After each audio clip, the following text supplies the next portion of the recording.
అరే మావా super most entertainment feel అవుతున్నాడు. చాలా స్నేహితులు అంటే సరే కానీ ఎక్కడ మొదలైంది ఇదంతా? అరే నీ అబ్బా ఎన్ని తాగుంటాము ఎన్ని సంవత్సరాలు ఏంది కథ అబ్బా. అవునా అబ్బా మావా మనం తరగతి చెరువులా తప్పులా పంపు చెట్లా చూసేదానికేమో స్వాతి ముత్యంలో కమలాసనలాగా జఫ్ఫగాళ్ళగా ఆ రోజు దొరికిపోయినా కదా నువ్వు. చెప్పా ఇంకే సంగతులు.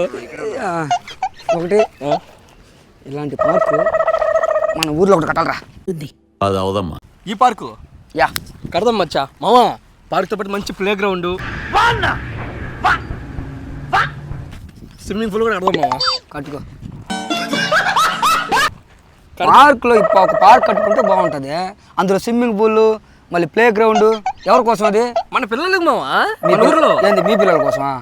ఏంటి సార్ అది? ఏంది మీ పిల్లల కోసమా? ఊర్లో పిల్లలు మావా. పార్క్లో స్విమ్మింగ్ పూల్ ఇదన్నీ కట్టుకుంటే ఇంకా పార్క్ కోసం అందరు పిల్లలకు ఆడుకోవడానికి కాదు అది. అరుస్తున్నాడు భయ్యుడు, ఎదురు మాట్లాడుతున్నారు. సాయం మన ఊర్లో పిల్లలు రా నాయన. నీదంతా ఇక్కడ అంతా నేను చెప్తా ఒకటే, నువ్వు చేసేది ఒకటే అంతా. నీకు బాగా మదం ఎక్కిందిరా గోవర్ధన. ఓ పని చేయి అయితే నువ్వు దెంగి